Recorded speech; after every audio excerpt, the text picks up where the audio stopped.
Hi guys, Adam McCubbin here. Super excited to share with you this episode today. I hope you get out as much information as I did doing this interview. A lot of preparation, effort, and work goes into each episode, so I'd really appreciate it if you'd hit the like button and subscribe to this episode. Plus, if you want to leave a comment below, ask any questions, I'd be more than happy to get back to you. Just a quick announcement, this show is now brought to you by MyProtein. MyProtein is an online company that sells supplements, training apparel, and equipment. It's a company that I've used for several years and highly recommend their products. I'll put a link to the website below, plus a 25% discount code if you'd like to purchase products from there. And without further ado, here's the episode. Today we have Heather Pearson on the podcast. Heather is a strength coach and a sports therapist with more qualifications than you can poke a stick at. She's been in the industry for over 15 years and is well respected as someone who can solve those complex injuries with innovative methods. Heather works with a multitude of world-class athletes across many different sports. Heather teaches biomechanics and ART to trainers, chiropractors, osteos, and physiotherapists. I'm honoured to be able to interview Heather today, and no doubt the listeners will get a lot out of the interview. So welcome, Heather, to the podcast. Thank you very much, Adam. I feel very humble. Thank you. Great to be here. Oh, awesome. Before we get into it, can we just dig deep and just find out a little bit about your history, how you first got started in your career? Yeah, sure. I mean, I had a very traumatic car accident, which I shouldn't have survived. In 2001, I was left with whole body injuries, trapped nerves, broken bones, more injuries than anyone I've ever met. I would never want to meet anyone who is in that state because I really wouldn't know where to start. And so I think it was literally 2 years later, the osteo that I was seeing, cranial osteopath, had suggested that I do a personal training course because all I used to do was moan because I couldn't do any exercise. I couldn't weight train. I couldn't run, And so she said, well, why don't you become a personal trainer? And you'll learn about the body, you'll be in the environment. She actually suggested that I change jobs. So I did my first course. I was hooked, and I spent a couple of years training, gaining qualifications, and eventually just changed industry. And the rest has been an amazing journey since. And are you still do you have to deal with any of the injuries still from the car accident now? Yeah, I have quite a lot of degeneration in my spine. So I'll always need treatment. I still have nerves that they were trapped very badly. Now I don't get many symptoms, but they still need work. But yeah, I still have a longer list of issues than anyone I know. So, which enables me to be better at my job. Because the more I experiment with exercises and treatments, and I experimenting, creating new rehab exercises or things in the gym, it means that I can help my clientele. So if I help me, I can help them. Yeah, and so it's a good thing. Yeah, it's obviously given you a level of sort of empathy, I guess, to relate to people who are in pain. I guess you've been on that, very far end of the scale where you've gone through something extreme. And it gives you that ability to sort of empathize, and people can identify with that. Yeah, I mean, I think being a therapist, first and foremost, is you've got to have trust with your patients, whether they're athletic or non-athletic, and that trust speeds up the healing process for sure. And a lot of the time it's the other way around, where patients, as soon as I tell them about my history, which a little bit is on my website, they're more interested in my injuries. So, and they can relate straight away when I tell them, what a deep hole that I was in, not able to walk for a really long time and in a lot of pain for a lot of years. It puts things into perspective for them too. And then when you get that rapport, they are able to heal much quicker because the trust is there. It's a very important part of healing people is having trust in your therapist. So, and it goes the same for a strength coach too. When you have trust in them, you will do whatever they say, which is great. Yeah. You get results. Yeah, and obviously you're someone who's fairly, I mean, you were driven because you're in pain and you obviously wanted to find answers yourself, but your list of qualifications, you're obviously someone who's spent a lot of time with continued education. Is that something that you always sort of had even before the accident? You had a sort of methodical approach to studying. Was that something you found was a little bit easier for you? That's a really interesting question, actually, because when I did my first personal trainer course, or the very first part of it, I struggled really badly because my previous job was in television. I was a researcher, so I used to research on the internet all the time, but actual learning and having to take exams, I found really difficult. Yeah. But I think that for those of us that are in this industry, when you find a passion, or find something that you're really passionate about, then the studying becomes a thirst and a hunger. Yeah. So I'm a little bit obsessed Yeah. with learning because I'm passionate about it. So I think no one can never know everything, and I always want to know more. Yeah. So the more I know, the more I can be better at my job. And I'm quite thirsty for education, which I wish I was like that when I was younger. But I think it's when you have a passion. For me, yes, I've had every injury under the sun. So for me, it's a bit different. But even as a strength coach, nutrition, psychology, I love the subjects, and I love working with people. So the more I know, the more I can help them. Yeah. And just for the listeners, can you just run through some of your qualifications? Yes. we've got a lot of time, so. Well, I say from the start, I did the basics. So it was personal training, nutrition, circuit training, pre and postnatal. And then I went on I was advised by the guy that I did sports injuries with, sports therapy. It was quite a basic course, but the guy who taught it was a physiotherapist. And I said to him, shall I go and do a physiotherapy degree? And he said, no, you'll be bored. He said, what you should do is use this as a foundation and go and do other courses, which is what I did. And I'm really pleased that I did that, because the 4 years that I did that I could have done a physio degree, I've lost count of the courses that I did with Charles Poliquin. Yeah. All the nutrition courses. I did 11 of his former biosignature courses, which was all about nutrition and body fat.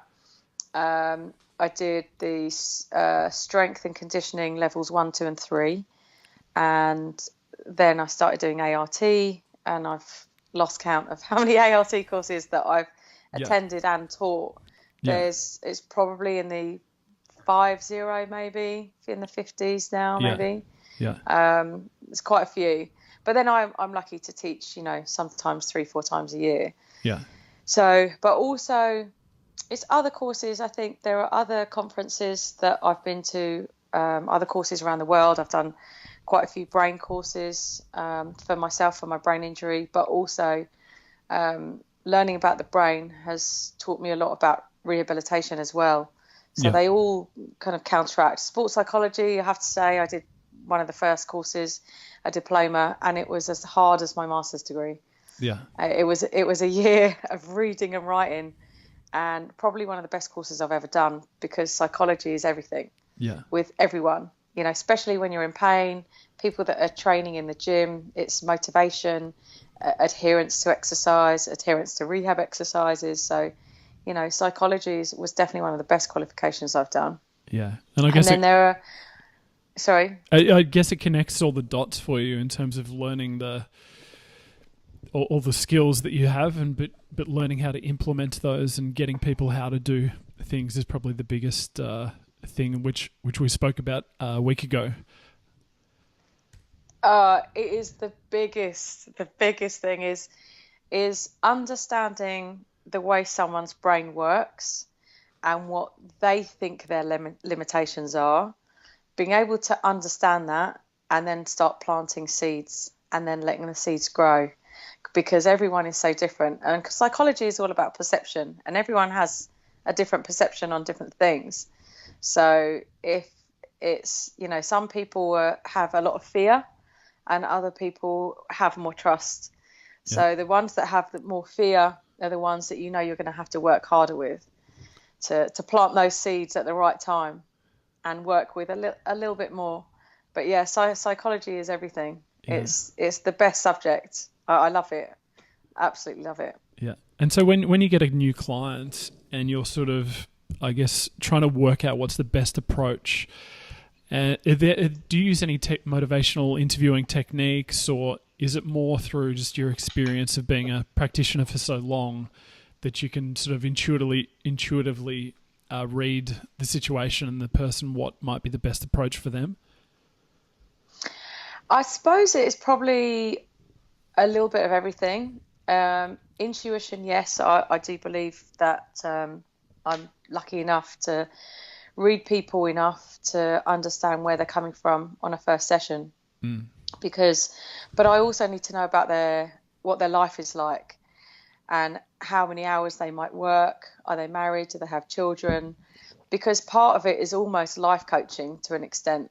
Yeah. And so I need to know what their life is like in order to know when can I help this person fit in their exercises. Yeah. And also, what do they do for a living?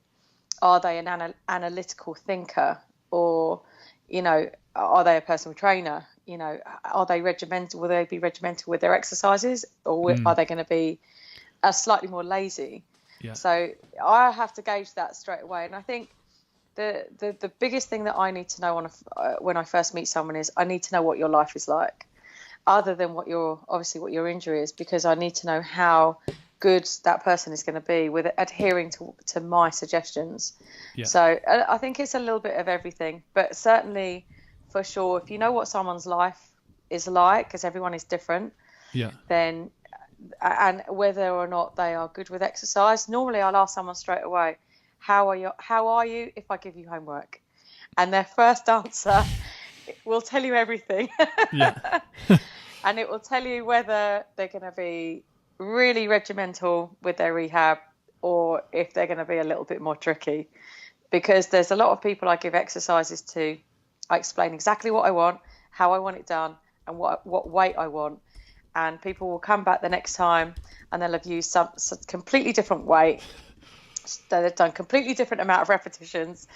And so they're someone I know that I'm going to have to work a little bit harder with. Yeah. But generally on a first session, you can gauge, what their adherence rate is going to be. And so when you were speaking about those people that are a little bit tricky, I'm sort of interested for myself as well. What are the tips and tricks that you use, I guess, to motivate someone that might not be as inclined to do those rehab exercises or to come back and see you on a more frequent basis?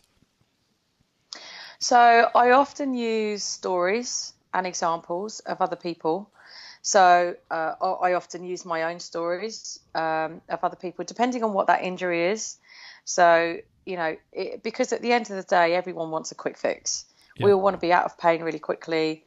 We don't really want to have to do the exercises. We just want to be out of pain. We just want to be pain-free. So for a lot of people who find it difficult to stick to the exercises, I'll use a story to help motivate them to say, this person was pain-free and they did X, Y, and Z exercise, but you have to do it every day.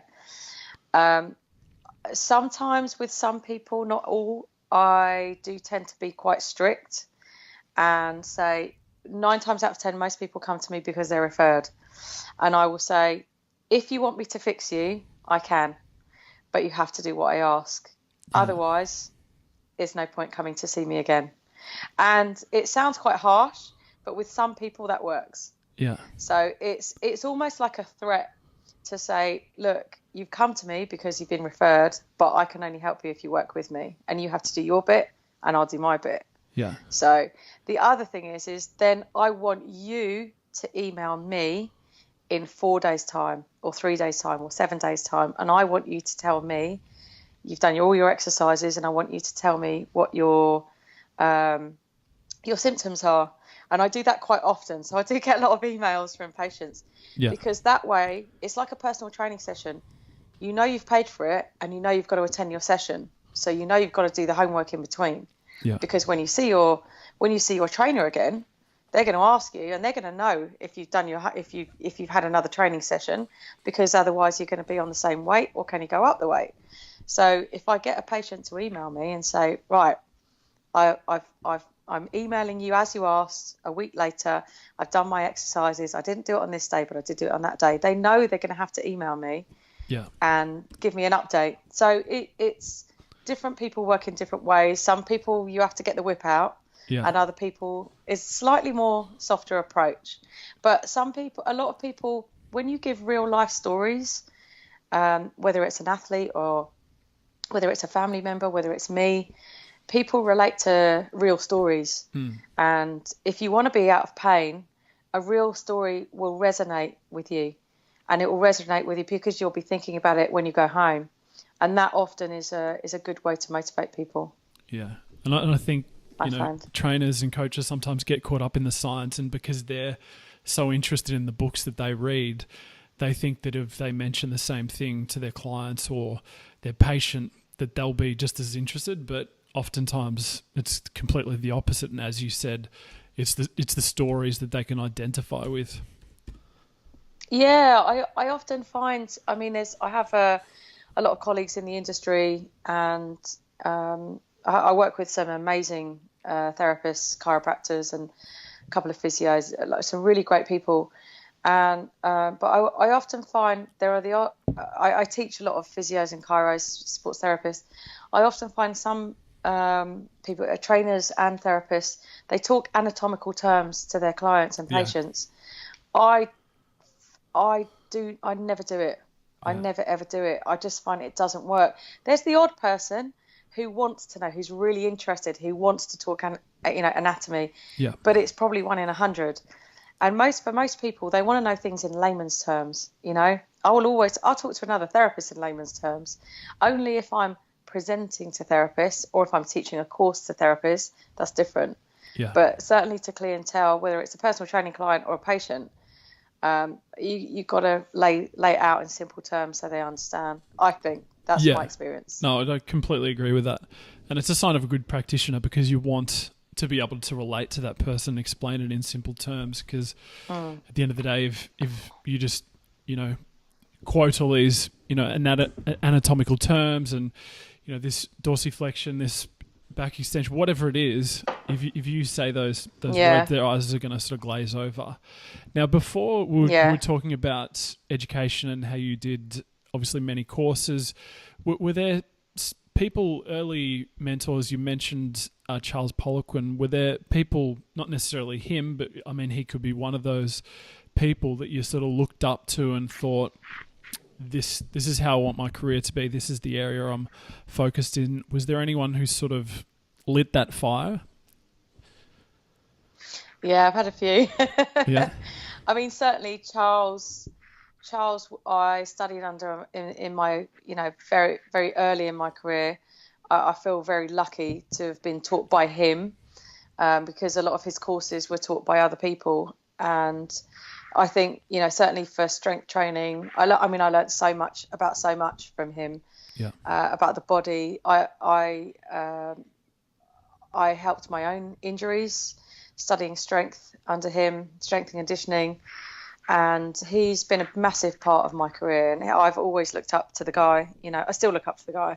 Yeah. As we'll come to in my book, he's featured in my book quite heavily. So he's been a stable part of my career, and he's still, I think, for strength, for me, he's the best in the world. So, and I feel very lucky to have been taught by him. And then he introduced me to ART. So my next mentor, or the person that I would look up to, is the guy who invented ART, called Dr.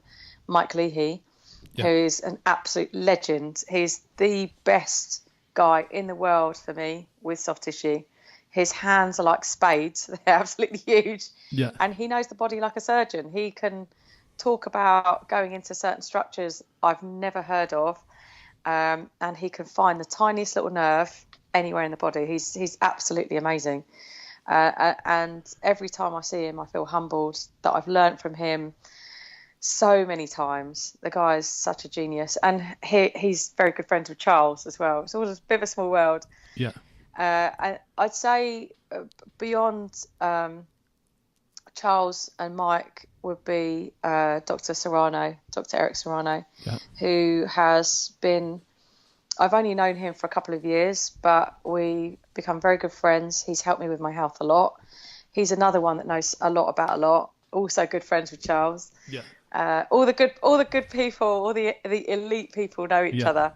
And he is, again, he's the same as Mike and Charles. They constantly learn, they constantly educate themselves. They still always are very humble. No one can ever know everything. And that inspires me to still, my thirst for learning is stronger than ever.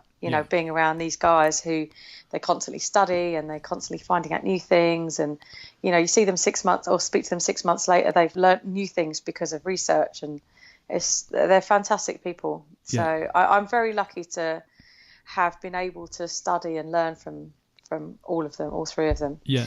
And beyond that, I would say my brain doctor, who's another amazing guy, Dr. Peter Gillet, who I'm off to see in 10 days to Dallas. He's based in Dallas. Yeah. And he is a clinical neurologist and a chiropractor and kinesiologist and all sorts. He has a toolbox bigger than most people. And he knows the brain very, very, very well. He's done a lot of work with Dr. Carrick. Don't know if you're familiar with his work, with the eyes. Yeah. And another amazing genius. Yeah. Amazing. They're all geniuses.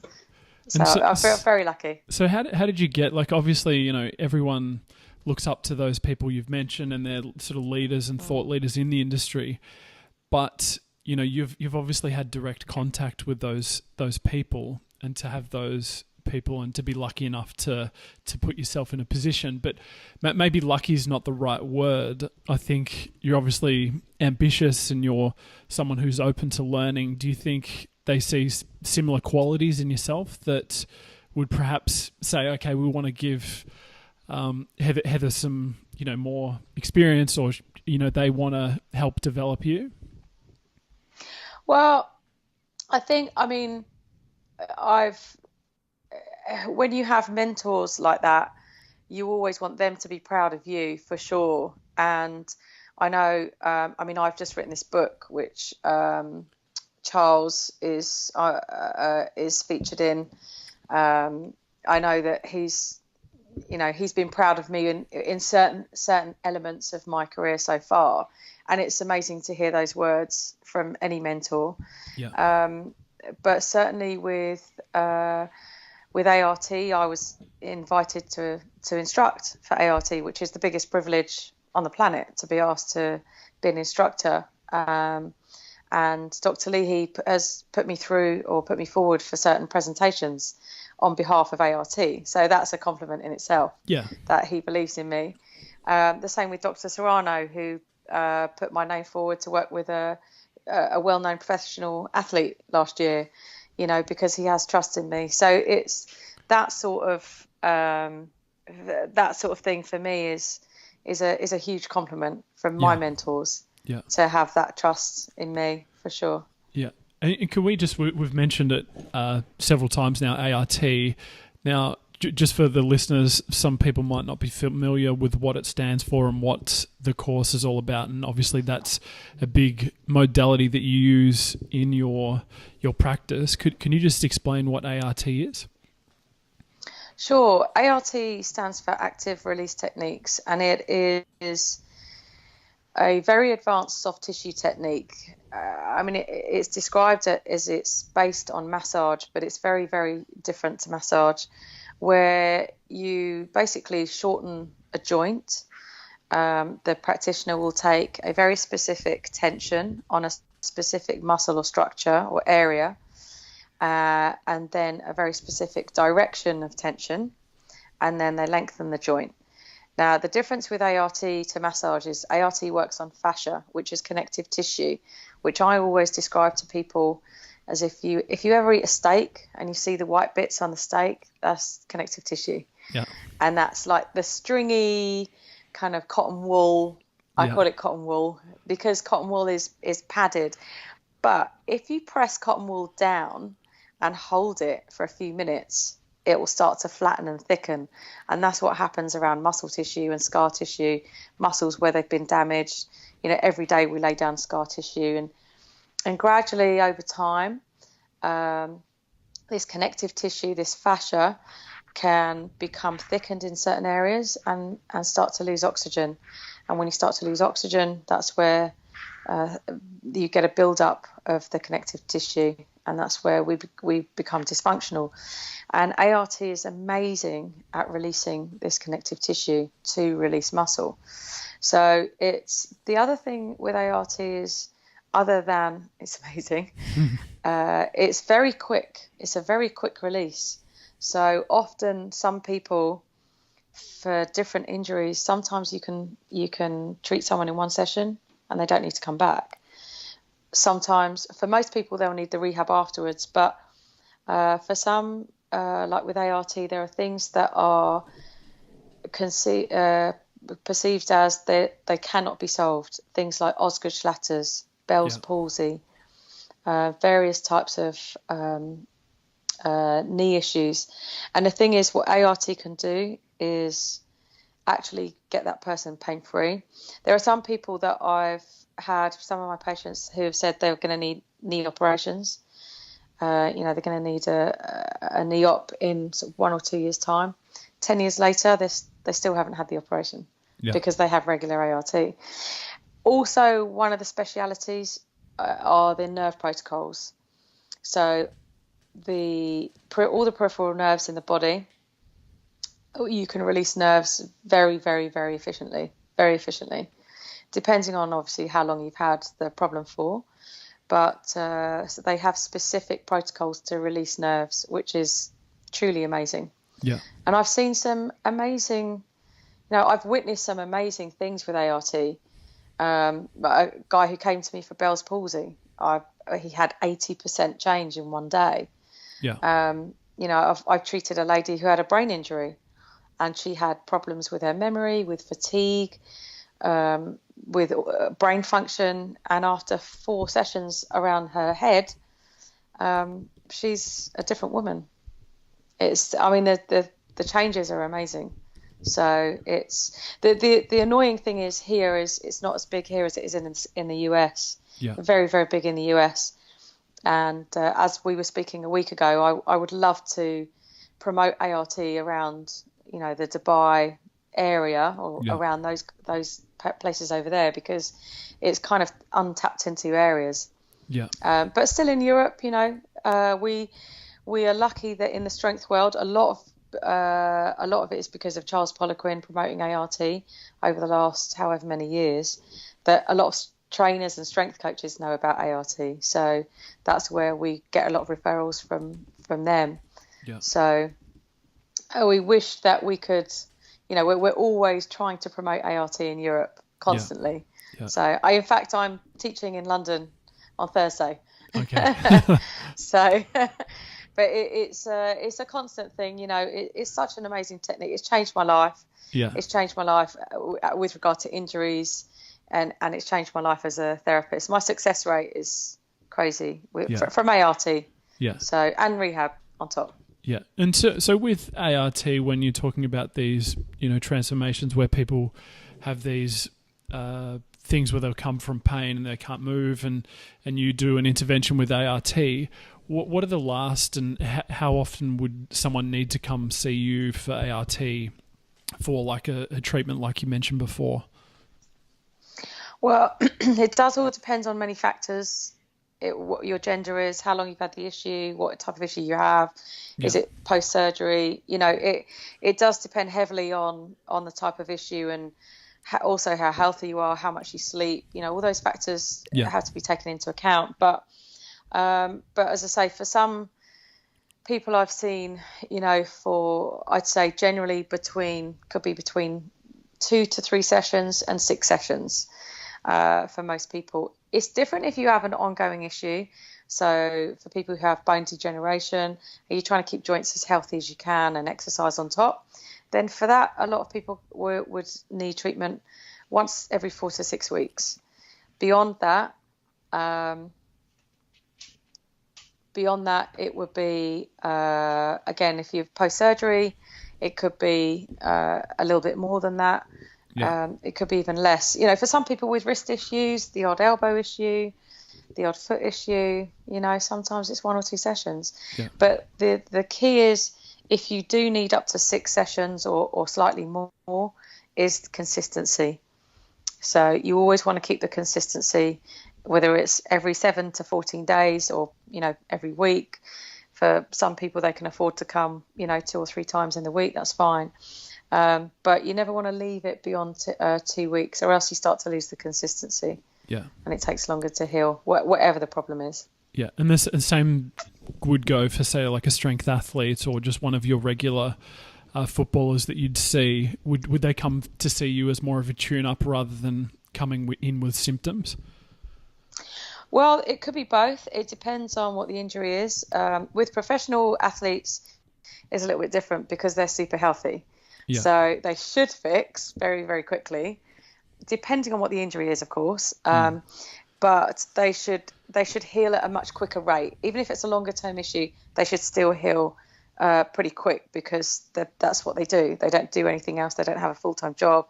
They don't have the extra stresses. But regardless, some people, like for instance, a friend of mine, Sean Stafford, he's well known in the industry, for 2 times,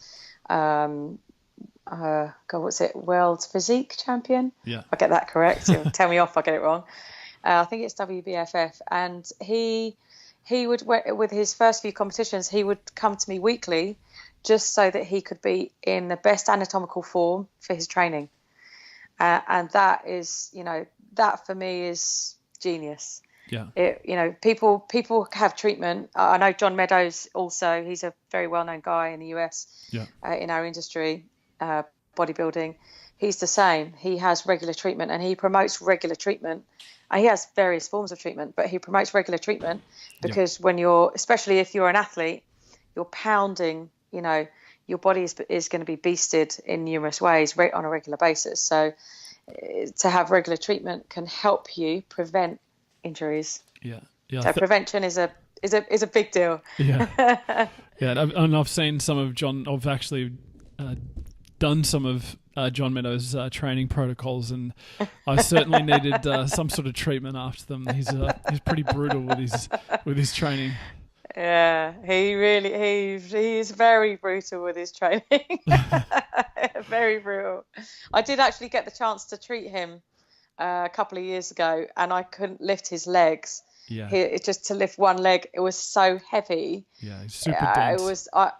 I had to actually ask someone to come and help me. But you know, prevention is better than cure, right? So yeah. That goes for anyone and everyone. Yeah. And so when you're dealing with someone who's that size with ART, does it really matter in terms of your strength, or is your practitioner skills, does it work on people who are, you know, might be 50 kilos versus 150 kilos? Yeah, I mean, this is where I think it helps to have various tools in your box anyway. So I'm trying to think, the heaviest guy I've treated has probably been 140 kilos, maybe 145. Yeah. But I do treat a lot of heavyweight bodybuilders and big guys and some big athletes. Full stop. Never been a problem. Never been a problem. But I think the thing is, I've got really small hands anyway, for me personally. Yeah. And whenever I teach ART, especially to women who work with big guys, because I had a lady called Jodie Clark who works with the England rugby team. So I always have to mention, if you're a woman, this is you need to get your body in position when you're working with a bigger guy. So you do have to compromise when you're treating certain areas of the body if you're smaller. So, but there's ways, you know, there's a will, there's a way. So it's never been a problem working with a bigger guy. And often because most women, or a lot of women, have smaller hands, you can actually get into tissue really, really well with a bigger guy, like so well. Yeah. So yeah, never been a problem. Not to date. There's only two people that I was like, wow, your legs are seriously heavy. One was John Meadows, and the other one was Matt Winnings, who's also equally, his legs are huge and they weigh a ton. It's not really the size, actually, it's the muscle mass. Yeah, exactly. So can you just give us an approach? Obviously, we've spoken about ART. Now, I know that's one of the modalities you use, but could you just talk us through just the ground up, like when you're seeing an athlete or a client for the first time, how you decide how you're going to treat them, whether it's, ART or FST or needles, or whether it's rehab exercises altogether. Can you just explain your approach? So every case, obviously, as you know, is individual. You have to take case history into account. The reason I say that is because ART is such a quick release. If you're working with someone that has a chronic issue and you release them too quickly, where they haven't got the strength to counterbalance, they're going to be in pain, first of all, with the adaptation. So what that means is, if you are weak in certain areas, and I release all the muscles that are actually holding you together around that joint, your brain then has to reconnect with your muscles, and that can take anywhere from 24 hours up to sometimes 3 or 4 days, and the consequence of that can be a lot of discomfort, occasionally pain.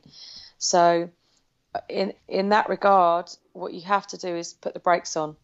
So case history comes into it a lot. If it's a chronic issue, even if it's a younger person. For instance, had my football team, we were on tour in Germany last week, a week before last, and one of our players, he was playing for Reading Academy, and he had an issue that was on and off for 3 years. And when I looked at his hip, actually, I said to him that you've had this for a really long time, because you could feel his scar tissue. So the first session, I couldn't really do too much because he would have been too weak, and we were there for the whole week playing. They were playing football every day.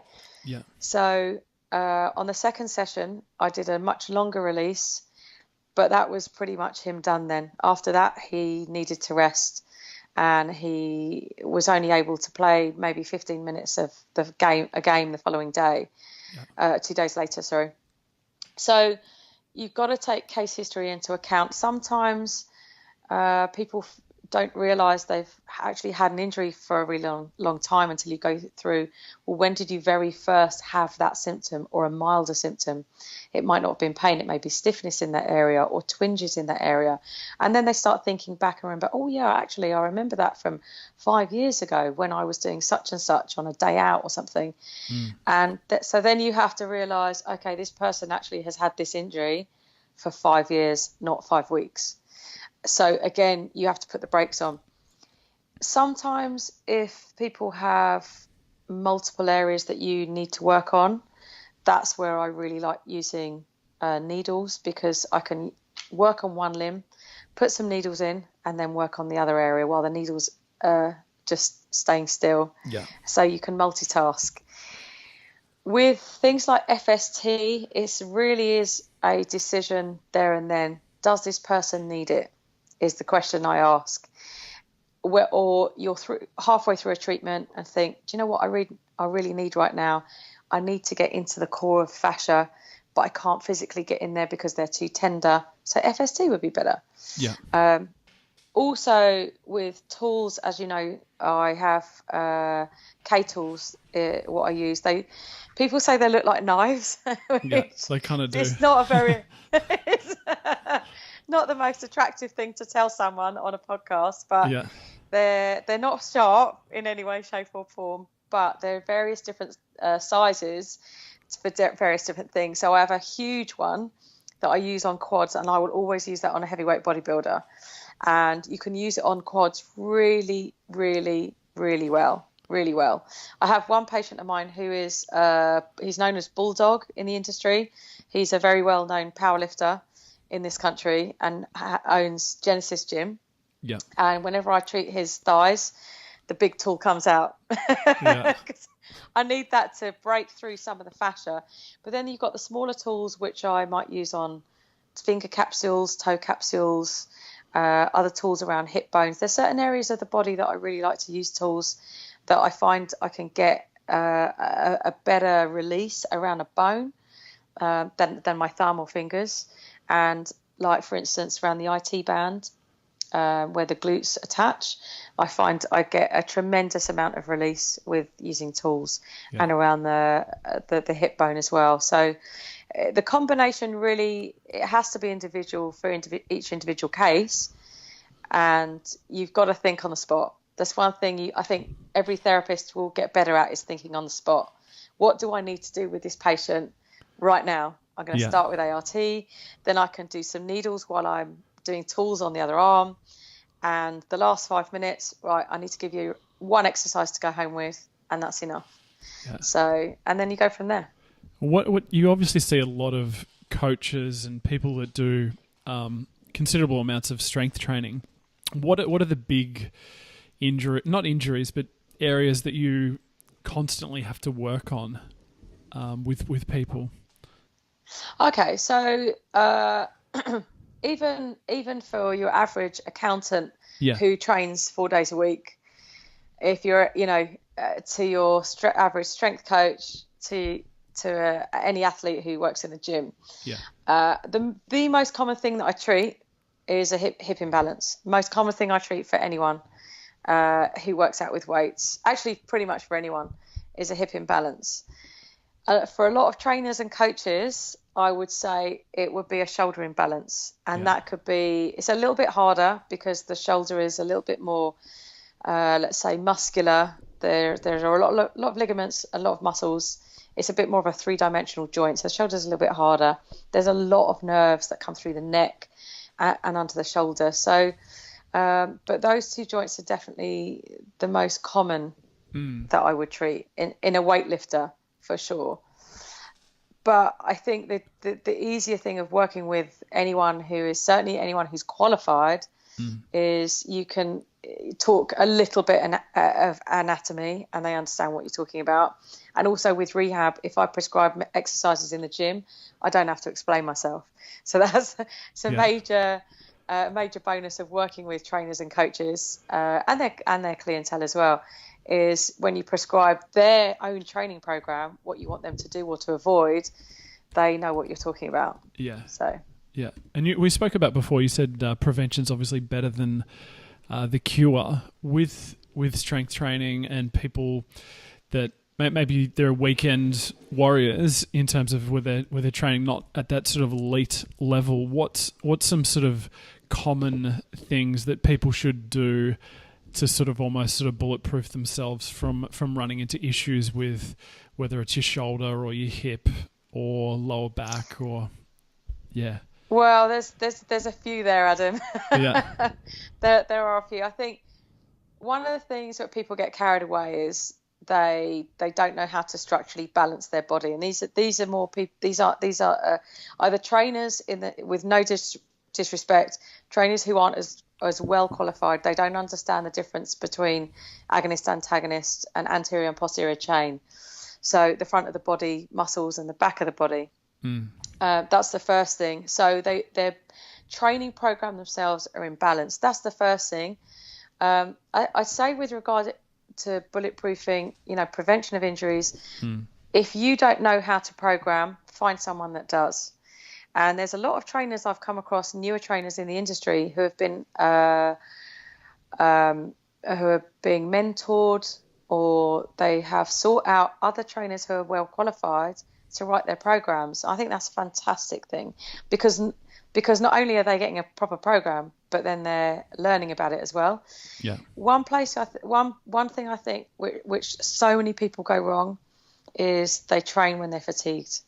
And it's one of my big bugbears is recovery.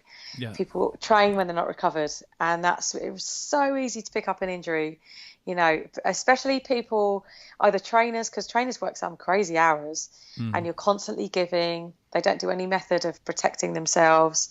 and they're constantly giving to people all day, and then they go and train themselves and they're so tired they don't recover, and they train again the next day because they've got to keep up to their program, and they pick up an injury because they train when they're fatigued. Overtraining is a big issue. I'd say that's also with regard to athletes too. They don't quite understand what overtraining means. They don't sleep properly, they miss out on eating properly, they don't take the supplements to recover, and they train when they're fatigued and they pick up injuries. I'd say that's probably the biggest. If we're going to say bulletproof yourself, allow yourself to recover, don't feel guilty, just allow yourself to say, you know what, I'm tired, it's okay, because when I train next it's going to be even better. Even if you're a day behind with your training program, it's fine. That psychologically, that's probably one of the hardest things, and one of the ways people pick up injuries. The other, like I said, is not being structurally balanced, where you're balanced upper body, lower body, front of the body, back of the body. And that is really the case of find someone who knows about it and get them to write your program. Then you can train safely. I would say one last thing. On that, well, you can keep going. Keep going as long as you want. Is what I see is actually is kind of twofold. One is technique and one is too much weight. So I see it in where I train. I walk around with blinkers on when I'm in my own gym, because I see people, they forsake quality over quantity. That's a Charles Poliquin saying. Never forsake quality over quantity, because what people will do, they'll put on so much weight to whatever they're doing, say a squat, and they physically cannot do the exercise. They'll end up doing a half squat instead of going into the full range of motion. Same with, even a bicep curl. People will sway and do, not even 3/4 of the motion, of the range of motion, just because they want to lift more weight. And it's just ego. So, and that's where you pick up injuries too, because if you're not training with full range, for a lot of people, they get so tight. And then my other bugbear is people don't stretch. And that is my last point on about bulletproofing yourself. Please stretch. I meet some people who are so inflexible, it's unbelievable. And I meet some people. My friend Luke Lehman. He's another guy in our industry. I've had him on the podcast as well. Crazy Texan, and he's so flexible. He's got a lot of muscle, and we've trained together, and I'm really surprised at how flexible he is. Bro, you got to practice what you preach. And I think if there's one thing I've seen a lot more in recent years, I've seen a lot more people foam rolling and stretching, and even trainers who I've known for years, and they've just started training their clients. Friends of mine who I've known for years, the ex-bodybuilders, and now they're getting older in their 40s, and now they're starting to do stretching and starting to do yoga, and they're realizing the benefits. If I can help people start that now, it doesn't matter what age you are. I've got people in their 70s, I'm still getting to stretch. I have athletes in their 60s, banging on at them about stretching, and it's prevention. It's all about recovery. Plus, if you stretch and you do deep breathing with it, which is also described in the book, you get a much better stretch. So you're elongating tissue and preventing yourself from getting tighter, which is a fantastic thing if you can stick to it. And you obviously, I guess the main emphasis there was you're talking about recovery and methods of recovery.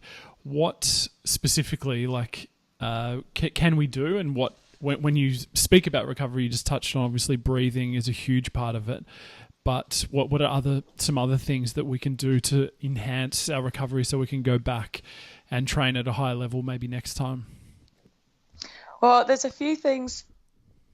Certainly one of the best forms of recovery that I've experienced with people that I work with is definitely Epsom salt baths, because of the magnesium, and it's absorbed into the skin really quickly. Magnesium chloride, but also using magnesium oil.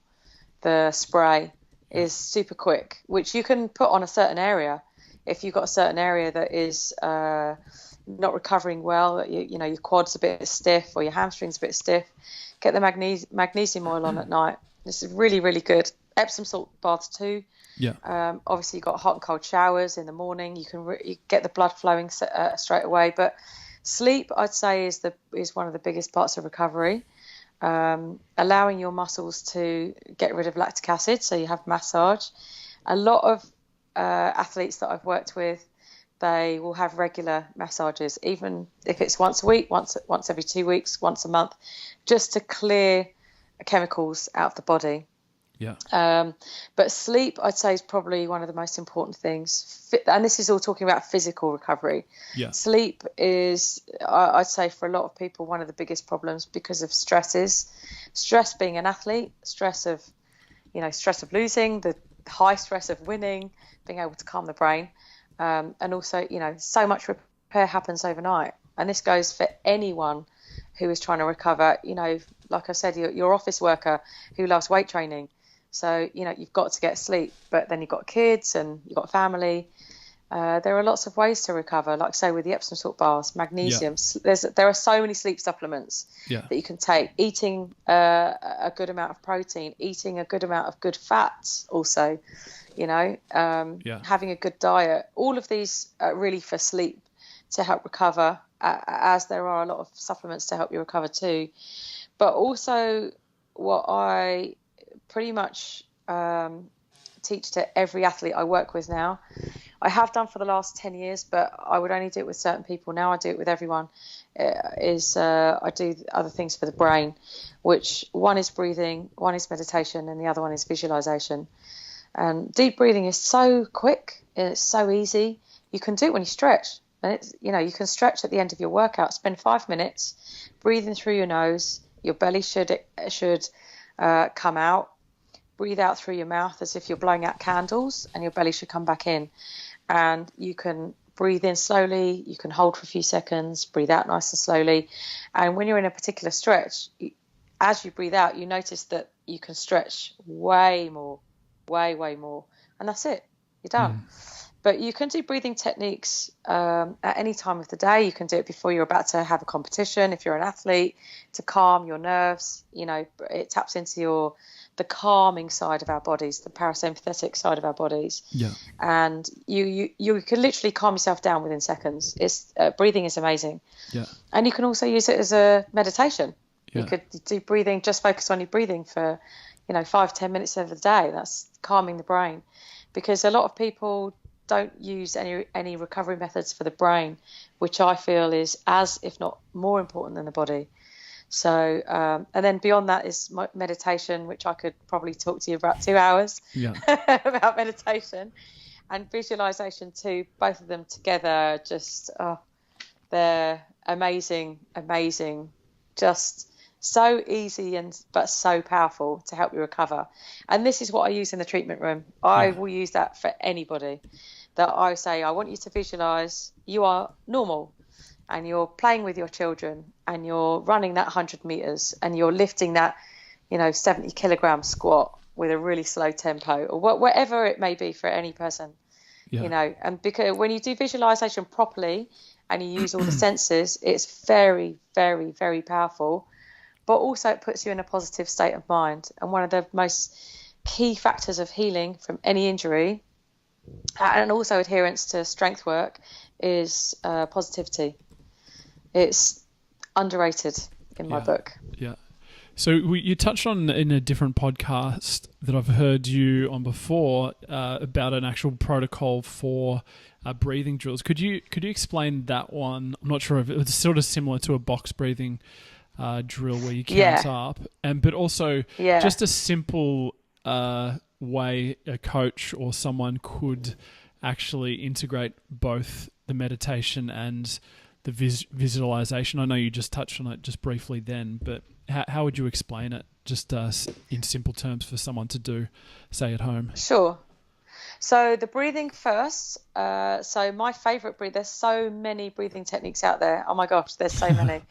My favorite is called measured counts, taught to me by a gentleman that I work with, an ex-pro professional football player, Luke Webb. And it's where you breathe in you count the seconds. So you breathe in for a second, you hold for a second, and then you exhale for a second. Then you breathe in for 2 seconds, hold for 2, breathe out for 2. So, and the breathing when you belly breathe, it's diaphragmatic breathing. So when you breathe in through your nose, your belly should expand. And then you hold the breath for whatever the seconds are. And as you breathe out, like I said, you breathe out as if you're blowing candles, so with pursed lips. So, and then your belly should come back in again. So basically, you hold for a second. Breathe in for a second, hold for a second, breathe out for a second. Breathe in for 2, hold for 2, breathe out for 2. And you keep going until you get to, my preferred is 6 seconds. Yeah. And then you come back down like a pyramid. So 1, 2, 3, 4, 5, 6, 5, 4, 3, 2, 1. It doesn't take very long. It's very quick. And it's bizarre how quickly you notice the difference. Now, I actually did this with my mum on Saturday because I wanted to prove to her how amazing deep breathing is. So what I did is I took her heart rate, her blood pressure on my blood pressure cuff, and her first reading I think was 170 over 60. Yeah. And then we did the deep breathing, we did the heart rate again, her BP again, and it was 122 over 60. Yeah, it's huge. That's nuts. That's absolute nuts. But that shows you how much it calms your system. So it's, and this was just a couple of days ago. So this breathing, this is my preferred method. I do it almost every day. As I say, you can do it in any circumstance, even if you've just had a stressful day at work and you just want to calm yourself down. It's so easy. You can give it, as trainers, you can give it to your clients. It's so easy to explain. If you want to explain to them in a gym environment, get them on a mat, get them to shut their eyes, maybe bend their knees so it's a little bit of pressure off the back, and put their hand on their tummy so they can feel their belly expanding when they breathe in, and then feel the belly contracting again, coming back in as they breathe out. Because that way, then they're in tune. The brain reacts on senses. So if they have their hand on their belly, then it's even more calming to the brain. So, and it's really, really easy to teach if you're a trainer and you want to teach this to your clients. The meditation, again, there's so many forms of meditation. Yeah. I could talk for another hour. I'll run through just a couple with you. The guided meditation, I think, is the most popular. And guided meditation, if you look on YouTube or on the internet, it mostly is on YouTube, and you just type in guided meditations, there are hundreds, and most of them are free. And it's just someone talking to you with calm music playing in the background, and you don't have to do anything. All you do is what the person is telling you to do. So it's very easy. There's no stress. There's no effort. You're just doing what someone's telling you to do. I've had a lot of my patients. Actually, I've had a lot of trainers that I've got into meditation, and they're loving the Headspace, which is probably the most popular one. But there are some trainers that I've got into meditation and they just go onto YouTube. That's probably the most popular because there's no effort involved. There are two others I'd say which are quite common. One is focusing on an object.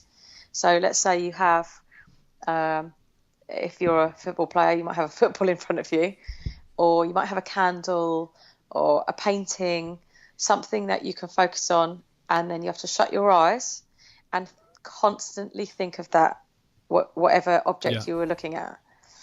If your mind starts to wander, you have to bring it back. So it's constantly trying to focus on that one object. It sounds a bit boring, but it's actually really difficult. And if you need to, you can open your eyes again, picture it in your mind, look at the object, shut your eyes again, and that's all you're allowed to think of for that whole time. What you can do with that object, if it's meaningful for you, so let's say it's a painting of your favorite athlete, a painting of Arnold Schwarzenegger, say. Yeah. So what you could add to that is a mantra, and the mantra is a statement, and it's a statement that you say over and over and over again in your mind. So for instance, if you love Arnold Schwarzenegger, you've got a painting of him or a picture of him, and when you shut your eyes, you think of him and say, "I am strong," for instance. Yeah. And so that's all you focus on, that one sentence, that one statement, the one mantra, and the picture. But you can be creative with it. So, what I always suggest to people is use the words I am. It's a done statement. Yeah. And so it's also instills a lot of positivity, a lot. Mantras, again, you can use as a meditation. You can have 2 or 3.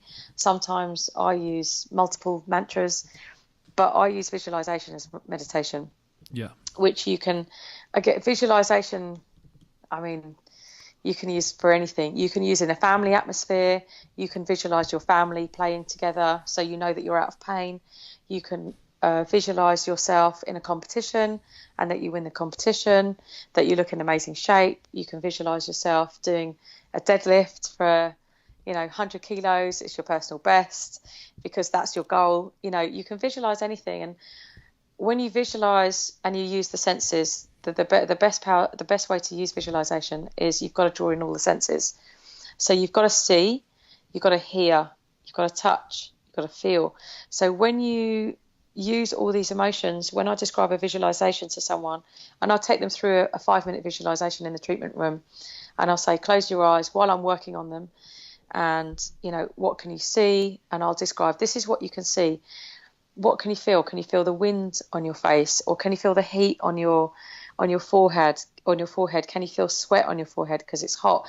You've got to draw in all the senses. It's not just about looking at whatever you're, viewing whatever you're seeing. So the more you can draw the senses in, the more powerful it is, and it taps into that area of the brain that's not quite sure whether you've actually done that task, or whether it's in your imagination. It's so clever. We did on my football tour recently. It's quite spooky, but I've used this so many times. And I took everyone. I did a presentation on recovery, and we did part of the presentation was talking about visualization. So I took them through a visualization. I asked them what they wanted to do about. We agreed we were going to do it about the last game we had on the Sunday, and we agreed we were going to win 2-0. And so I made it up off the cusp, and said, right, let's focus on the last 5 minutes. Everyone shut their eyes. Most of the players got on the floor, and we talked through, we were on this pitch. We've never seen this pitch before, but I was, making it up and saying who was in what position. You could hear the coach Luke talking from the side. We were 5 minutes to go. We were 1-0 up, and then 2 minutes to go before the whistle blew. A certain player called Billy passed the ball to another player called Will, and he scored, and we won 2-0. Now, what actually happened on that Sunday was 5 minutes before the end of the game, we went 1-0 up, which is really spooky. That is weird. It was seriously spooky. The difference is someone else scored in 3 minutes to go, but in 2 minutes to go, the gentleman, the player Will, who I said was going to score, scored. Yeah. In the last minute, which is really, awesome. really spooky. But that's a collective visualization. What can I say? It's very powerful. Yeah. It's very powerful for any goal that you have in life. It's very easy for a trainer to sit and say to their client, look, here's what I want you to do. Take 5 minutes in the day. I want you to use all the senses, and I want you to visualize you're in this gym. This is the weight that we're trying to get the goal to do this exercise, and this is the weight that you're going to see yourself do it, and you're going to feel the powerful emotions of actually achieving it, and imagine the exhilaration afterwards. And it instills positivity instantly, and instills motivation for them to really strive to get to their end goal for whatever it is. And it's so simple. And even a 5-minute visualization, 10-minute visualization, that's a meditation right there. So you got 2 for the price of 1. Yeah. And how did you get into that side of things in terms of the meditation and the visualization? Because you're obviously in it enough to be able to teach it and to run a session with your athletes. Yeah, I think the first time I ever learnt about any of the psychological tools was through my sports psychology diploma, which I was saying to you earlier is the best qualification, I think, one of the best qualifications I've ever done. Yeah. And I didn't really understand how powerful it was then, if I'm honest. And I only used it with certain people. And over the last probably 5 years, I've used meditations and visualizations more and more and more. I've used them for me because I've had a lot of health issues. I have a brain injury, and must be probably 5 years ago, I got very, very ill. And probably since then, I've used it more, and I've seen how much it's helped me.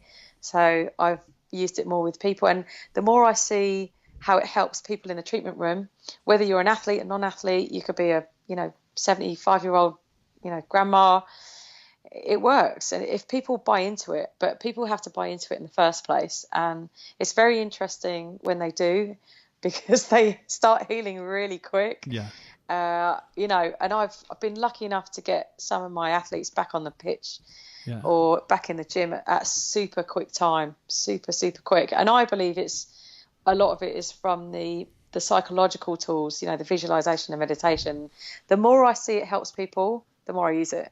So I was saying to you, I use stuff like that with everyone now because it's just so powerful. Yeah, it's really, really, really powerful. And I guess we're in a bit more of a day and age where there's a lot of information out there where people are going to be a little bit more receptive to that sort of stuff as opposed to 10 or 15 years ago. If you had spoke to people about visualization, you might have got a few blank looks on their faces.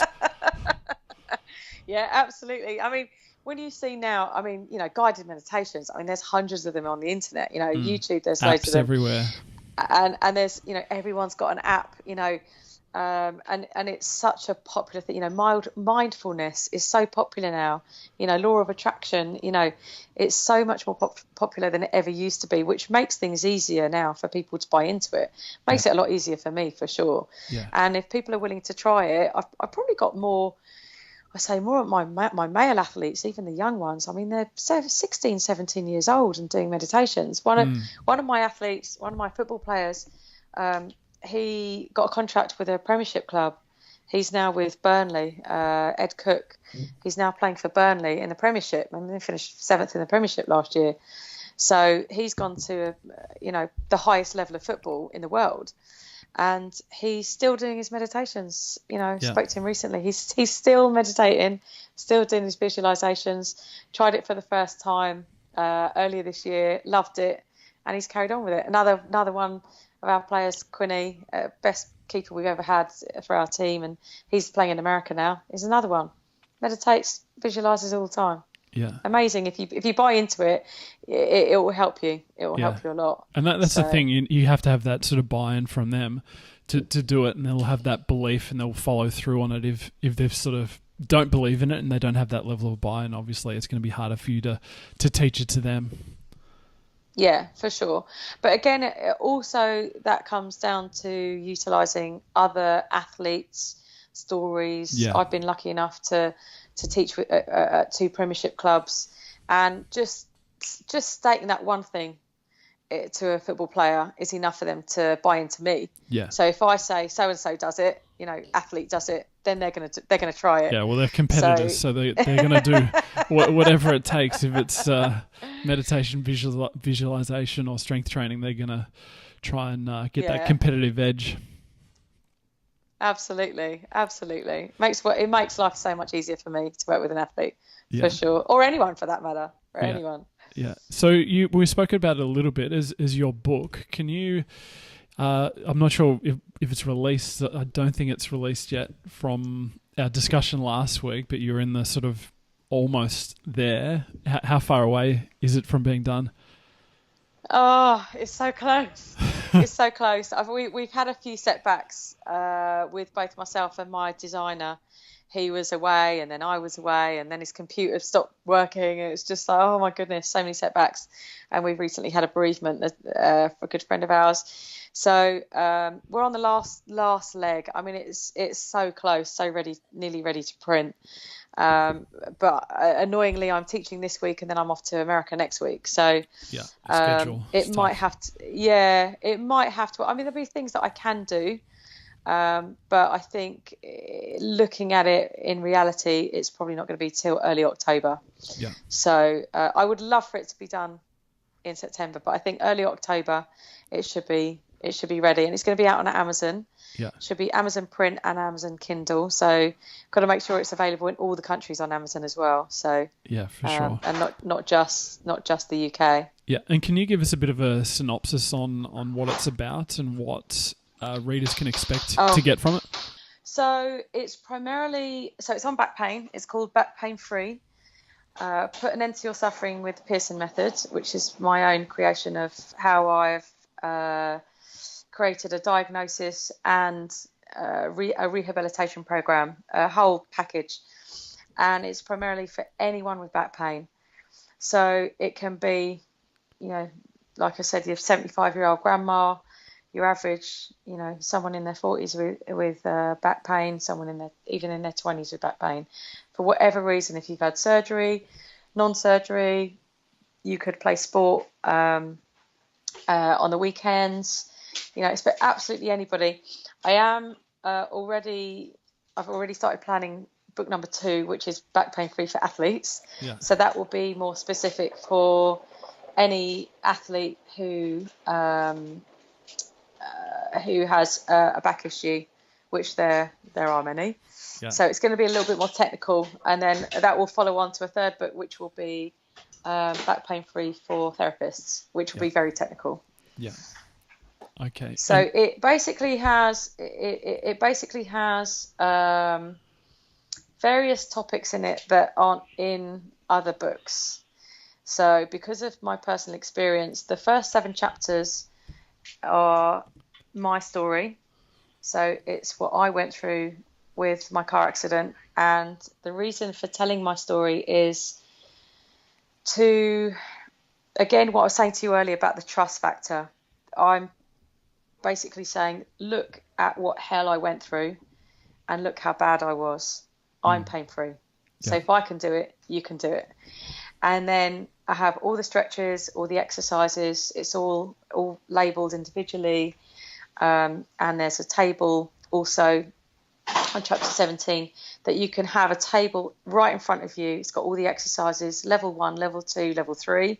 And then once you've gone to level 3, you go to maintenance. So you could those tables you can have separately. The other parts of the book for people dealing with the other aspects of pain, and it's things like gut function, how medication ruins your gut, which I had a lot of issues. I've had severe issues actually with my gut because of medication, and it's really explaining why it happens, what it does to the body, and how you can fix it. And it's various preferences of how to fix things, fix your gut function. Also sleep, because being in pain, a lot of people then can't sleep because they're stressed and they're in pain, which also leads to depression, which is a huge chapter on its own. Yeah. And also, again, I think it really helps when you've been through things like that. There's a difference, I think, with my book is a lot of other books are written by therapists. I think there's only 1 or 2 people that have had experiences with back pain. For me, I'm writing it as a patient and as a therapist. Yeah. So you're not just getting the things that I've created for me, because I had to fix me, and it took years and years and years to experiment and then giving things exercises to patients, and things didn't work and they did work, and coming up with this one rule for everyone has taken a lot of years. So. And it's not just about the therapy side of things. This is what I went through as a patient. So unless you went through it, you wouldn't realise that you'd have pain in certain, like driving a manual car, for instance. You can't learn that on a course of a therapy course, because those aren't the things that you learn. So I think it's the intimacy that I've written it as a patient and as a therapist, and it's the other things that people don't really think about. Nutrition is a big thing. Even listening to classical music. The classical music and binaural beats, they hit the brain. They in a certain frequency that can help calm you down. So And of course, there's all the visualization, meditation, breathing techniques, all the things that can enable you to cope with pain and to deal with pain until you're better. And of course, on top of that is all the therapies. So it's a real mixture that I hope will help people around the world. Yeah. Fingers crossed. Awesome. Well, I'll be sure to update the listeners when it comes out, and thank you. I'm excited to get a copy myself. So we're drawing. Oh, absolutely. we're drawing to the end of the interview, and I'd like to ask you a series of rapid fire questions. They don't have to be quick answers, but you can take as long as you want, just to get to know you a little bit better on a personal level. What's your all-time favorite book? Can be training book, can be self-help, can be something that's just had a huge impact on you. Ooh, that's a hard one. You can pick two or three if you're struggling for one. I'd say probably one of the best books I read. I'd say a couple. One would be Conversations with God by Neil Donald Walsh. There's books 1, 2, and 3. The first book is my favourite, and it's about a guy who has a conversation with God and explains life, and it's amazing. It's an amazing insight. That I've read that book more than I've read any other book. I probably read it about 8 times, and every time I read it, I get something different from it. Yeah, it's a truly insightful book. Also, I'd say The Power of Now, which I was recommended to read by Charles Poliquin. That's another one. I think it's just one of those books you can just pick up and read again and again and again. I mean, there are so many books I've read for health, and I'm a huge fan of certain authors, Lee Charles, the Jack Reacher books, and the character Lincoln Rhyme. I'm a little bit obsessed with forensics, murders and forensics. But yeah, definitely I'd say those 2 books they're 2 of my favourites, along with Anatomy Trains that everyone knows. It's a classic for fascia. So yeah, definitely in my top 3, those 3. And since we're on the topic of books, is there a strength training one that I guess you'd recommend to, say, someone who's never read a strength training book before? What's a good sort of basic one that you've read yourself and you'd recommend? I think my favourite books were the earlier Charles Poliquin books. Principles. The principles. I'm trying to think of the titles are now. They're quite old, but they're. He's got some newer books out now. Actually, I can't remember the name of them. But Principles of Strength Training. One was on German volume. One was on arms. I can't remember the titles of them. So I think it was Winning the Arms Race. I think Winning the Arms Race. Yeah. Winning the Arms Race is one of my favourites for arms, and the Poliquin Principles. I think was it called Poliquin Principles? Yeah, it was Principles. That again, another one. That's probably one of my favourite books, and I still refer people to that. Yeah. I mean, since then, I've got my friend Nick Mitchell has come out with quite a few books on training. Yeah. I think it's Ultimate Performance Plan, I think it's called. I should know this because he's a good friend of mine. Yeah. I think that's probably one of the best guides I've seen in a really long time for books. For people who are coming out now, the books that Nick Mitchell has brought out have been brilliant, absolutely brilliant. Yeah. Because they explain everything, and everything is in layman's terms, and he gives you programs and nutrition information. They're really good. Yeah. Really, really good. Yeah, awesome. Do you have any quotes or phrases that you say on a daily basis, whether it's to yourself or to clients or to athletes? I have quite a few. Well, prevention is better than cure, which I use all the time, which I try and remind people: prevent your injury, prevent things from coming back. But something that I say a lot to my athletes for sure is it's all about the result. So, and hard work pays off. If you put the work in, it will pay off. It's particularly for an athlete or a trainer. If you want to put the work in, it will pay off. So, it's all about the result. At the end of the day, if you do your homework, you will see the results. Yeah. So hard work pays off, and it's all about the result. Yeah. The other one I use quite a lot is the proof's in the pudding. Yeah. which is, you know that phrase, the proof's in the pudding? Yeah, It's no, actually, definitely. the proof is in the pudding that you're eating, I think is the full phrase. So it's, and this is for people to buy into what I do specifically. Yeah. It's, look, the proof's going to be there for you, but you got to taste the food first. So that's I use that quite a lot. The proof's in the pudding. Yeah. Awesome. And what was I had next? Oh, if you could be known for one thing, what would it be? It's a tough one. Oh, yeah, that is tough. I'd say, I mean, obviously the book that I've just written. Yeah. I would say resolving back pain quickly and permanently. Yeah. That would be one thing that I've just written the book. It's a big passion of mine. Had a lot of issues, you know. I was in pain for many years, and this is my lifelong work gone into this book. Yeah. So that would be one thing certainly right now to help. I don't care about the money. It's just I want people to. I really want to help people. Yeah. So yeah, I'd say that would be it for now. That may change. Well, that's a good answer. I'm happy with that. Good, excellent, thank you. If the final question is, if we could turn back time and perhaps after you'd had your accident and you could give advice to yourself and to fast track, I guess, your results or to bypass perhaps some of the mistakes you might have made in your career, what advice would you give to yourself? In my career or in fixing my injuries? I'll let you choose. Maybe both. Okay, so I often say this: if I had, number one, learnt about ART, things would be very different from day one.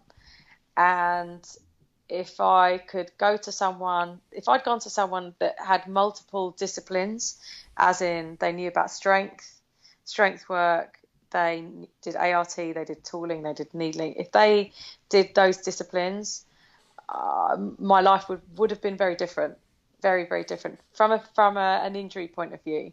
Yeah. From a career point of view, I think I like the journey that I've made, but I always say I wish that I'd had the car accident 10 or 20 years beforehand, so I could have got into the industry earlier, and then I could have travelled the world even more. I mean, I still do, but the things that I've learned along my journey with my career and the people that I've met, the geniuses that I've come across, you know, I feel so lucky. There's so many things I still want to do. So many courses I still want to take. I want to write more books, you know, and I kind of wish I was a bit younger. So I don't think I would have changed anything about my journey and my career, because I think that I was lucky to get into the elite level quite early, you know, certainly learning the elite level quite early. So that's a good thing. Yeah, that's a good thing. Well, it's another good answer. Thank you. Finally, where can people or get in contact with you? What's the best place to find out, obviously, about your book, and to also just to have any questions that they might want to ask? So the website is probably the easiest, onebodyforlife.co.uk.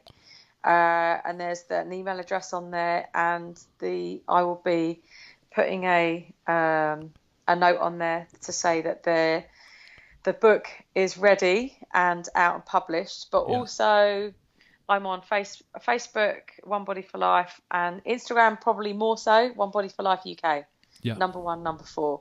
Instagram I use probably more than anything else, but I'm also on the same One Body for Life on Twitter as well. So I will be posting on social media when the book's out. But to get in touch with me, via the website. Definitely via the website. That's the easiest. Awesome. Well, I'll put your details on the show notes so people will be able to follow you through that. But I'd just like to thank you for your time and agreeing to come on the podcast. It's been fantastic. Thank you, Adam. It's been absolutely amazing, and I hope that as I said to you, I'd like to get ART into over that side of the water. So hopefully, No, you know, definitely. maybe next year. We'll try and make it happen. Yeah, definitely. Thank you so much. I'm very humbled to be part of your podcast, and yeah, thank you so much.